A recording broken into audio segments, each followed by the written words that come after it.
예, 두 주제가 있는데요. 국민의힘 얘기도 좀 해보겠습니다. 조수진 의원과의 갈등을 계기로 선대위원장직을 사퇴한 이준석 대표가 오늘은 선대위 해체론까지 주장하면서 날선 발언을 이어가고 있습니다. 김종인 위원장의 목소리도 이어서 들어보겠습니다.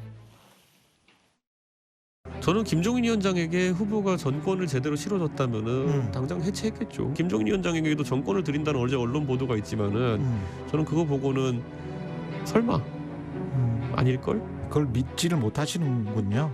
저는 안 믿고 김종인 위원장도 안 믿기 때문에 해체는 불가능하다고 하셨을걸요.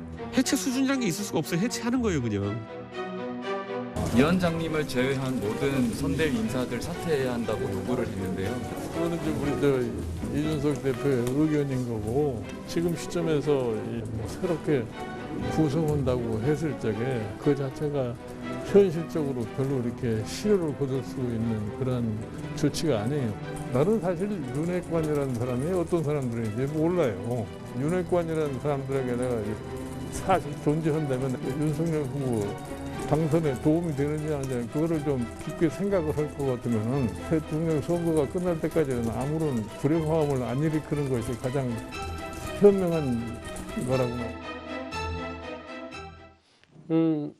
오히려 선대위원장직을 사퇴하고 더 목소리를 높이고 있는 게 이준석 대표인 것 같거든요. 선대위 전부 사퇴하고 김종인 위원장 배제 위에 만든 6개 본부 해체해야 된다 이렇게까지 얘기했습니다. 이돈 의원님. 네, 대표 임무에 집중하겠다고 하더니 굉장히 말이 많네요. 근데 이준석 대표가 뭐라고 하든 선대위는 선대위로 가는 거고 윤석열 후보도 김종인 그 총괄 선대위원장도 이준석 대표가 나가는 거 말릴 생각도 없고 또 돌아오라고 설득할 생각도 없는 것 같아요. 예. 김종인 그 위원장은 이제 본인 중심으로 어떻게 선대위를 이끌어 갈까를 생각하고 있는 것 같고 윤석열 후보도 더 이상의 이제 앞으로 분란의 여지를 차단하기 위해서 뭐 대표 하겠다면 하시라고 하고 윤석열, 김종인 중심으로 해서 이 선거를 이끌어 가겠다 이런 생각인 것 같습니다. 예.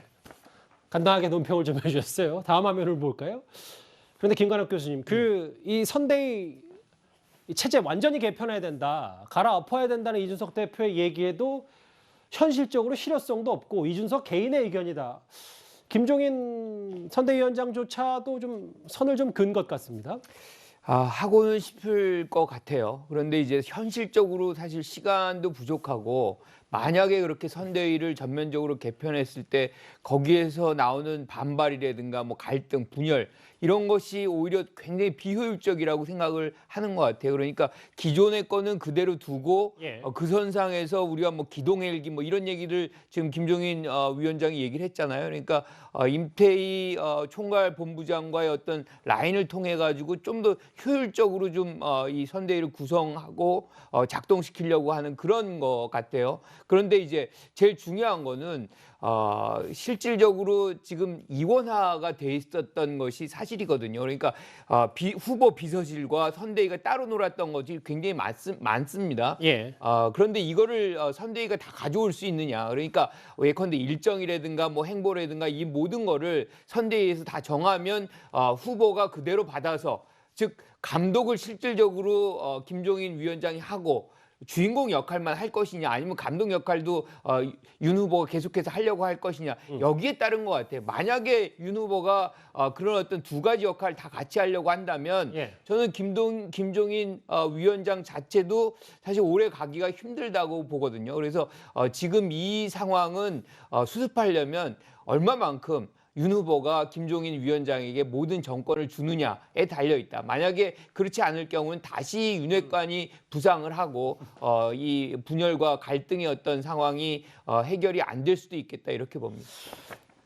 그런데 일부에 이런 시각도 있더라고요. 이제 이준석 대표가 선대위 사퇴 명분이 윤핵관이었다. 윤석열 핵심 관계자. 근데 이제 김종인 위원장 말처럼 윤핵관이 이제 정리 수순이 됐다면 이준석 대표가 이제는 말을 아껴야 되는 거 아니냐 앞으로 뭐 이런 지적도 있습니다. 어떻게 생각하십니까? 저는 양쪽이 어느 쪽이 말을 적게 할 거냐, 말을 더 아낄 거냐 그쪽이 더 승자가 될 거라고 봐요. 그러니까 한쪽이 말이 많은 것도 문제지만 상대편에서도 어떤 문제를 수습하기보다 왜 그렇게 말을 많이 합니까? 이렇게 따지는 거는 올바르지 않다 이렇게 보여지는데 일단 이준석 대표가 선대위 직책을 내려놓는 것 자체로 굉장히 큰 메시지였거든요. 예. 그렇다면 조금 쉬어가도 되는 상황입니다. 이 대표가. 네, 이 대표로서는 그렇게 해도 되는 상황인데 너무 지나치게 구체적으로 좀 얘기를 하는 감이 없지 않죠. 그 부분에 대해서는 이준석 대표도 분명히 책임을 져야 될 부분이라고 보는데 예. 근데 선대위 관계자들도 이준석 대표에 대해서 일일이 이렇게 맞대응을 하거나 평가를 할 것이 아니라 뭐가 문제인지를 다시 돌봐야 되는 그런 상황이거든요. 그리고 최근에 계속 윤핵관 얘기가 나오고 있는데 윤핵관 얘기는 사실 이준석 대표가 돌려서 말했다라고 봐야 될 것 같습니다. 우리가 흔히 경험하는 건데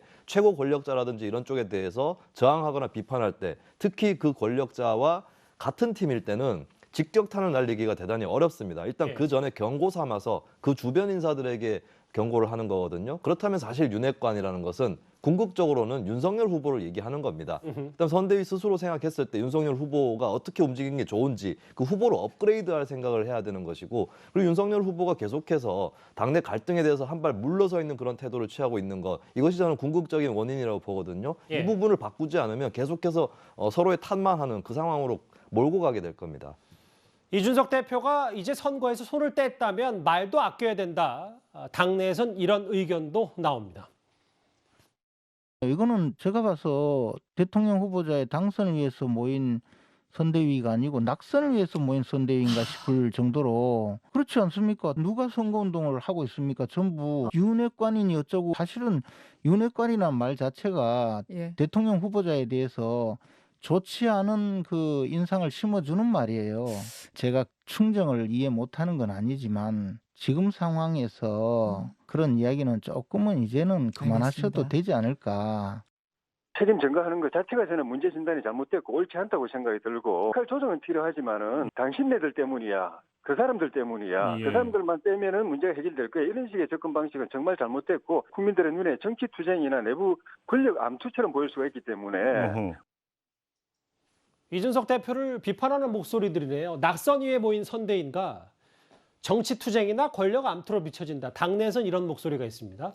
그러니까 정말로 이 말을 아껴야 되는 것 같은 게 예. 다른 얘기로 그 민주당의 예를 들어보겠습니다. 이낙연 전 그 대표 같은 경우에 지지자들이 이 일종의 4.45에 대해서 뭐 일을 하고 뭐 가처분도 하고 하더라도 말을 계속 아끼지 않았습니까? 예. 그리고 그 당에 대한 선호를 떠나서 민주당이 선거운동을 더 잘하고 있다라고 판단하는 사람들이 상당히 많을 것 같습니다. 예. 그 이준석 대표는 어쩌면은 그 입에 쓴 약이 몸에 좋다라는 식으로 얘기를 한다고 생각하고 있는 것 같은데 안에서 새는 바가지가 밖에서도 새는 이미지가 될 수 있습니다. 지적을 하고 싶으면은 당 내에서 지적을 하고 외부로 나쁜 얘기가 안 퍼지는 것이 더 좋겠죠. 그럼에도 불구하고 본인의 의견을 외부에서 강하게 얘기하는 것 이거 여기에 대해서 자기 정치를 하는 것 아니냐는 비난도 있는데 저는 일리가 있는 지적이라고 생각합니다. 예. 그럼에도 일단 이준석 대표는 본인 길을 가겠다는 뜻이 확고합니다. 어제 오늘 공개적으로 윤석열 핵심 관계자 그러니까 이른바 윤핵관으로 장제원 의원을 공개적으로 언급했는데요. 장제원 의원은 이렇게 받아쳤습니다. 페이스북에 썼잖아요. 대응하지 않겠다고. 이 감정적인 인신공격에 대해서 대응을 하면 진흙탕 싸움밖에 안 돼요. 지금 정권 교체하고 또 후보만을 위해서 생각할 때다 생각해서 근데 어쨌든 제가 참겠습니다. 윤핵관 논란이라는 부분은 사실 무근이다 이렇게 좀 보시죠. 아니 그러니까 윤핵관의 실체가 뭐죠? 윤핵관의 실체가 뭐예요? 뭐 익명에 뒤에서 비판한다? 제가 익명에 뒤에서 비판한 적이 없어요. 언론인들이 더 잘 알 거예요. 이준석 대표가 선대위 측을 내려놓고 이제 밖에서 이런 비판을 계속 이제 하는 것에 대해서 제가 대응 안 하겠다고 했잖아요. 예. 대응하면 좋을 게 아무것도 없어요. 우리 당에 도움이 안 됩니다. 도움이 안 된다, 참겠다, SNS에 이런 글까지 장 의원이 썼어요. 근데 이도훈 의원님. 네네. 동아일보 인터뷰에서 이준석 대표가 선대위 조직도상에 없는 분이라 더 큰 문제고 부산을 벗어나면 안 된다. 부산 벗어나면 전 국민이 제보해야 된다. 뭐 사실상 장 의원을 콕 집어 겨냥했습니다. 그러니까 이준석 대표는 그 장제원 의원이랑 싸우고 싶으면 장제원 의원이랑 싸우면 되지 왜 선대위를 흔들고 결과적으로 그 윤석열 후보를 흔드는지 참 이해하기가 굉장히 어렵습니다. 이른바 이제 윤핵관 측근이라는 거는 그 동양과 서양, 옛과 지금을 막론하고 동서고금을 막론하고 측근이라는 있는 겁니다. 그런데 윤석열 후보는 절대 측근을 두면 안 된다. 그리고 이준석 말만 들어야 된다. 이런 얘기인가요? 이건 성립하기 굉장히 어려운 얘기죠. 지금 이렇게 그 논란의 와중에도 이준석 대표는 언뜻 지방선거 얘기, 공천 얘기를 합니다. 지방선거 공천을 이제 하고 싶다는 의도를 얘기하는 것 같은데 대표로서 뭐 공천권 행사할 수 있으면 하면 되죠. 그렇지만 이미 그 보수 세력 그리고 이제 많은 중도 세력에서 이준석 대표에 대한 평가는 이제 어느 정도 정리가 된 것 같습니다. 예. 사실 이렇게 여러 내홍을 겪으니까 국민의힘 게시판도 난리가 났습니다. 당대표도 사퇴하라, 대선 더 이상 회방 말라라는 의견도 있고, 윤석열 후보 책임이 크다, 후보 교체하라, 이재명 찍겠다. 물론 뭐 일부 내용이긴 합니다만 국민의힘 게시판이 꽤 부글부글 뜨거워졌습니다. 네, 저런 게시물이 한 4,000개 정도 올라왔다고 합니다. 물론 4,000명이 올렸다고 쳤을 때 그것은 당원이라든지 지지층에서는 극소수라고 볼 수도 있겠죠. 하지만 어쨌든 모든 사람들이 인터넷을 하고 저렇게 글을 올리진 않는 상황에서 4,000명이 저렇게 글을 올렸다. 극단적인 내용이라고 볼 수 있습니다. 정당 정치에서는.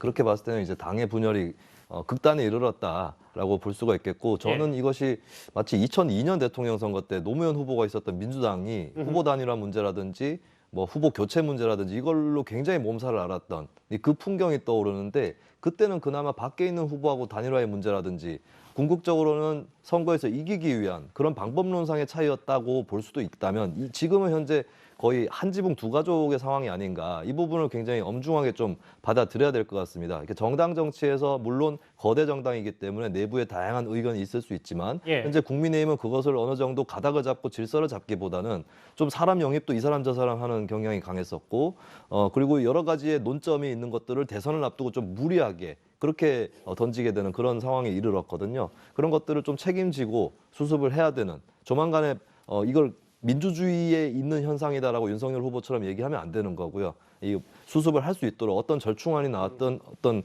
그 해법이 나와야 된다, 이 말씀 드립니다. 물론 일부 내용만 발췌하긴 했는데 그 국민의힘 당내 게시판이 꽤 격앙돼 있습니다.